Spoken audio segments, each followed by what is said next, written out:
Welcome back to KangBrosTV. Just before we get into the video, I just wanted to share a little message. A close friend of KangBros has lost their father due to COVID. So obviously just wanted to say thoughts and prayers with him and his family. But also to everybody else, you know, like, listen, I know that there's a lot of conspiracy theorists out there, and I've got a lot of people got a lot of things to say about it. But listen, stay safe, people, because this thing is real, and you know it's come as a shock to everybody in the community. So thoughts and prayers go out to Mac and his family, and you know, obviously, like I said to everybody else, man, stay safe, because this is no joke. On to today's result. So on a positive note for Liverpool, we absolutely battered West Ham. They got a goal, and they should not got anywhere near getting a goal, because Liverpool dominated that game. To my shock, I would say, because I expected West Ham to be a tough opponent, not just from the league, but even the selection when the team was announced. I was like, "Whoy, no Sadio, no Bobby." And I was like, this could be tricky. I got a message through from a friend of ours who follows the channel, and he's just a guy that said to me, he goes, "What? Can please give me something positive about this lineup?" And my response was, "We don't know what the fuck to expect from these mateys. So what chance have West Ham got?" Yeah. Because I looked at that team, and I thought to myself, that midfield, Milner played the other day, front three obviously been decimated, and I thought to myself, and obviously we got, you know, the centre back situation as it is. I was like, well, we don't know what to expect. Do you know what I mean? So let alone how West Ham going to set up. But that was a domination. That was domination, pure domination. Man, I watched that game and I thought to myself, this is the Liverpool of old. And I thought to myself, what is it that they're doing today that they haven't been doing before? What do you reckon it was? it was, for me, like I said, that I was going to go to that. The simple answer is this: they move the ball quicker. Tempo. The tempo was just... And we've been saying it, we're crying out for the last, a month or so? We're saying is that when teams want to sit back and defend against you, what you have to make sure, regardless of who's playing, who your selection is that you have to move the ball fast. And that's exactly what they did in today's game. Even when there was no goals happening, you could tell, like, okay, there's a purpose to what they're trying exactly to do. And it was like everyone was doing it. It wasn't just Shaq and Thiago, Gini, Hendo. Everyone was popping it. And then suddenly that moment of class came through, and that's what the difference was. Because sometimes Liverpool, the tempo seems to be okay, but then there's nothing there in terms of that quality that you need. And those goals, every single one of those goals, I'm sorry, it was levels, and that's what defines and separates from quality. Salah's goal, even the build up to it, Big Shaq's pass, pinpoint pass, mate. Sometimes in the first half you needed that bit of quality, and unfortunately it wasn't there.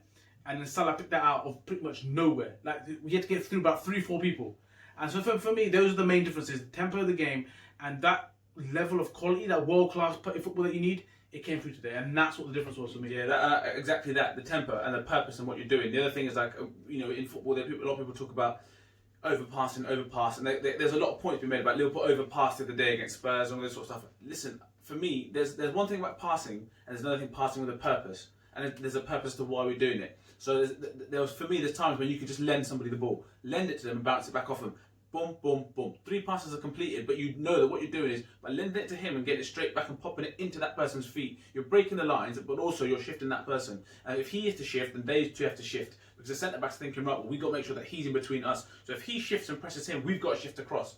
And then all of a sudden, that's when you start getting your spaces. And then you can see that they tried to overload on Trent's side. They did try, and they got out once. But because Liverpool pressed so quickly, they weren't able to do that. You know, they weren't effective in sort of, you know, in doing that. So for me, that was so good to see. It was so good to see. And on top of that, the formation as well. The whole diamond thing, it worked. Like, the way they were, Millie. Like, I don't care. I mean, how old he is and whatnot. His presence again in the game, it starts from him as well. And with Hendo, you can see Hendo screaming at everyone. You can see the whole pitch. Yeah. And you can see he's dying to get involved in the game, but he's dictating, shouting to people. And these things make a big difference. And for me, you have to give a shout out to Nat Phillips, because we've been saying it, right? Is that there's certain games that what he does really well is aerial battles, and he battled on Antonio all game, and he came out on top pretty much. Can someone tell me, as to what it is that he decided to put Reece Williams in that team for, and we haven't seen much of Nat Phillips? Because as far as I'm concerned, I don't know. Reece Williams is very slow. Yeah. Yes, he can pass the ball, but if you've got Thiago in the team, you can see today Nat Phillips would win the ball and be like, where's Thiago? Yeah, bro, take this off of me because I don't need this. This isn't my things.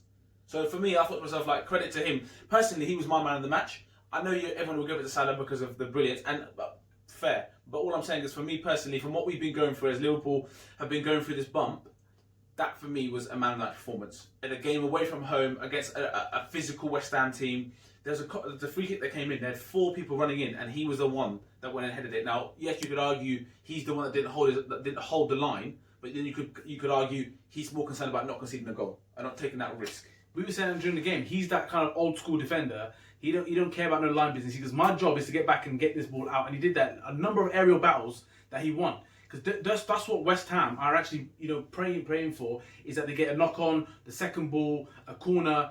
So he did his job really well. And how many times have you seen Antonio not really influence the game? Yeah, and against some of the best defenders in the world. Yeah, do you know what I mean? So the next point I want to go on to is, if you're a West Ham fan, right, you're where you are in the league. Yes, you're buzzing where you are, but if there's ever a time to have a go at Liverpool, it's today. They're even more depleted of a team than you've ever seen. West Ham, as far as I'm concerned, that was shocking. That was a shocking West Ham performance. And if anyone that follows West Ham, tell me I'm wrong. But if I was a West Ham fan watching that today, I'm thinking, why are we set up like we've set up, and not even threatened? Declan Rice, I'm a massive fan of Declan Rice. I said to you, you don't agree with me. For me, Declan Rice, in every England squad, he should be playing. But today, he got shown the levels. He got shown the levels today. Thiago was taking a piss out of him. Thiago took the piss out of Declan Rice today. And you know what he's like as well. Declan Rice will probably say it. You'll probably see it. But what I'm saying is, I was there watching, saying, I'm a big fan of Declan Rice. Declan Rice this, he's England's this, he's this. He should be playing at a high level. Today, he got taught the levels today. He got the runaround. As far as I'm concerned, get too close to him, he spun him. Get too far away from him, he kills him with a pass, takes him out of the game. Tried to go foul him, didn't get a foul. So as far as I'm concerned, that today was the levels. Thiago for me, and I'm sick and tired of hearing this. People are saying, oh yeah, it's because of him that Liverpool have been struggling or not. No, it's not. It's not. He's held the levels. The amount of times he gets a pass and he fizzes it in, that ball he played to Origi, and that Origi obviously made an absolute mess of. But I'm thinking the audacity to even play the pass. He absolutely took the piss out of West Ham's midfield today. So from West Ham's fan perspective, please tell me what your thoughts are. Am I wrong? Were Liverpool just that superior into comparison today? Or were West Ham just very timid? If I was a West Ham fan today, you're 5th in the league, I'll be looking at that thinking to myself, flipping hell, Moisey.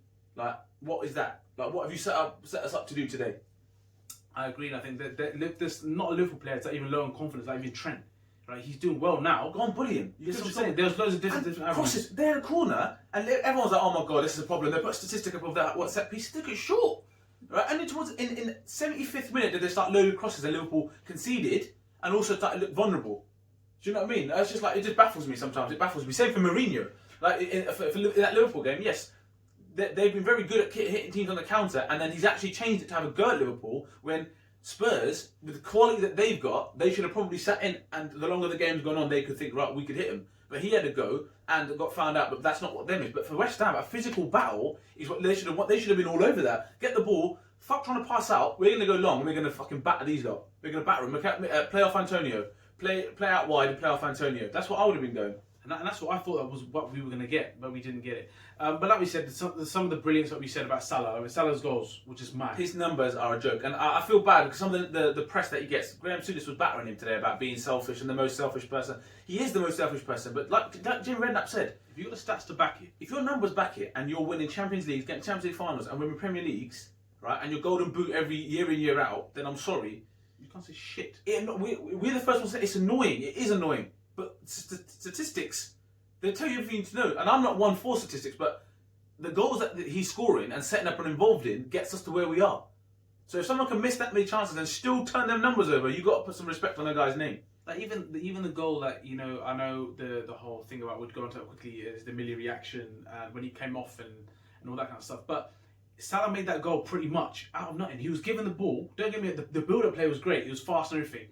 But like you said, that was quality. That goal came out pretty much nowhere to put up one of the top bins, and that's what set up Liverpool, because the game could have carried on in the same way. Yeah. Do you know what I mean? But I did feel something was going to give though, because it was going that way. Setting up that way. And the second one, the touch and finish, to take a touch on his weaker foot and then finish it when the keeper can't set himself. That's just sheer. That's brilliance. That's brilliance. the other thing we have to give credit to is the tempo of the game changed when Curtis Jones came on.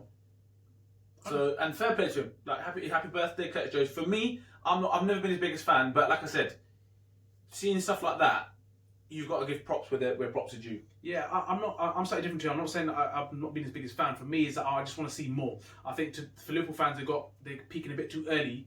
But what we're seeing, like we said, that the guy's fearless and he gets the ball, just runs straight, and he's tidy with his feet. And even when the goals happened, the pockets that he was picking up. Yeah, he was finding pockets. And that's it. I think, and that's what the midfielders a little bit need. I think so. Klopp's there. That sub needs to be praised because a lot of people go for Klopp because of his subs and not making sense. And at the time, Milner was having a good game.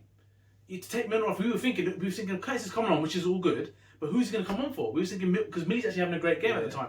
But Millie's reaction, and we were saying it as well during the game, is that like just like a British thing? Like that kind of banter level where you've gone on there, so why are you taking off? And you come to yeah, fair, yeah, and you come back laughing at the manager. Yeah. Is that a British thing? I can't see any of the other ones doing it. The other one that we need to discuss real quick, Divock Origi. Guys, ladies and gentlemen, boys and girls, Divock has left the building 3 seasons ago, and he's still here. Yeah, I'm sorry. I'm. We won, and I don't want to bring it down, but for me, yeah, he is. It's done. It's so finished that he shouldn't even make the squad. He shouldn't make the squad. So I think someone on the commentary was saying he's been the liveliest player. No, he hasn't. He gives the ball. He just gives the ball away. He doesn't hold the ball up. His shots go miles over. He makes runs. He looks like he's knackered. He looks knackered. Could you like? I'm sorry. Like I'm starting to dislike the guy because I'm just like, it almost looks like he doesn't want to be there. It annoys me so much. Bro, I can't disagree with you. I can't not disagree with you. And the thing is, I'm smiling because I know people come for us when we talk about this topic. You're playing for one of the best teams in the world, the current champions. If you can't motivate yourself for that, and just even if it means that I'm going to play for 50 minutes and blow a gasket, fine, do that. I personally think that's harsh. I don't think it's the lack of motivation. I know what you're saying. Like his body language sometimes portrays that, but I don't think that's what it is. I just think he is just not at that level anymore. Or even it was just a discussion before, was he even at that level? I just think his time at Liverpool is done, and I just think that now, if there is a person who makes a case for Origi, please come in the comments and let us know. Please tell why and see what we're missing. I know some of you may say he needs to play central and stuff, but he's been given time now. He's been given full games. Burnley, we lost. Our home record lost. He started. He had that chance. That game changes. Do you know what I'm saying? You need to be that. You need to have that killer streak to you. So for me, it's done. Get Jota back ASAP, Rocky. I can't believe like some people are forgetting that he's not even there. Yeah. Okay. Ben Davies. Who? Like who? Like if this is true and Ben Davies is coming, first of all, we'd love you to do well here. We're not trying to belittle you or anything like that. If any player that joins, it doesn't matter what fee. Robertson was 8 million. People didn't really know much about Robertson. Suddenly he's the best left back in the world for me. So let's not just suddenly go based upon that. But are you telling me seriously that we need a defender and we've had to go to Preston to find a defender? Is that what's happening right now? And is that really how tough the market is? Am I missing something? Or I've said to you before, the European Championships this year, and then the World Cup next year. So you're trying to tell me that there's players that aren't looking to get into them teams, so they need to be playing, and they know that the opportunity is here to play. So as far as I'm concerned, it baffles me. I know that there's a transfer policy, there's certain things I look for, but that for me baffles me. I want him to do well, and I'm glad we're getting somebody in because we need bodies in there. But what's the difference between him and say Nat Phillips then? Because he's playing the Championship, and that's probably the level that Nat Phillips is at. So exactly. It doesn't fill me with much confidence at this moment. I'm happy to be proved wrong, but at this moment in time, I'm not blown away. Let's put it like that, and I'll leave it at that because I don't want to get too much into it because he's not even walked through the door yet. But it shocked me. It surprised me. The results this weekend were gully for Liverpool. To be fair, like if you had Everton getting slapped, you got Tottenham getting slapped. You got Arsenal dropping points, Leicester getting slapped. It was a great weekend. What I want to say is, these football fans, especially Manchester United fans, please hold the same energy. Hold your energy. Because a lot of people are giving it a lot of noise. Bottlers. Liverpool are bottlers. We're here, we're doing this, we're doing that. Hold the same energy. That's what no one likes Man United fans, and no one's got a lot of time for Man United fans, because when you're up, you sing it from the rooftops. When you're losing, you've been quiet for the last 3 years. Hold the energy. Everyone goes through the ups and downs. Do you know what I mean? Those 2 weeks ago, everyone's like, Ollie's at the wheel, it's this, it's that, it's this, we're going to win it, we're going to win it. And now it's like, well, I don't know, maybe it's come early. You really think next year that Liverpool are going to have 4 centre-backs injured at one time? You really think Man City are going to sit there and hold it? Don't be silly. Don't be foolish. And Tottenham, we said this for ages. What do you make noise about? Why do you make noise? On what basis? You Spurs fans, you gun Arsenal. Arsenal is shit. We're the team in North London's white, whatever. And you're 3 points ahead of them, something like that. And they're having their worst. And they're the worst season they've ever had. Win something. Like, yes, you could probably win an FA Cup, Carling Cup. Yes, then go and talk about it. Talk about it. Because at the moment, that's all you is. Mourinho, I told you, you're selling your soul. Look at the football you're playing. And now look where you are in the league. You're getting tucked by other teams. It's funny, isn't it? It's funny how it all unravels. So, anyway, just to finish this up, who's your man of the match today? I just think I hear what you say about Nat Phillips, but I'm going to give it a Salah because if we didn't have that world-class quality in this game, I think you could have been left still thinking, you know. No, that's fair. That's fair. I'm going to go Nat Phillips because I think respect held it down today. He's always has doubters, me included. I was always a bit like, oh, but he came in and I was on job. So there's the questions for you lot. Let us know what you think about the performance. West Ham fans, what you saying? Let us know what your thoughts on Ben Davies. Do I know something that I need to that be excited about? And let us know what you think about Divock Origi. So until next time, don't forget to like, share, and definitely comment because we're really keen to hear your thoughts on this game.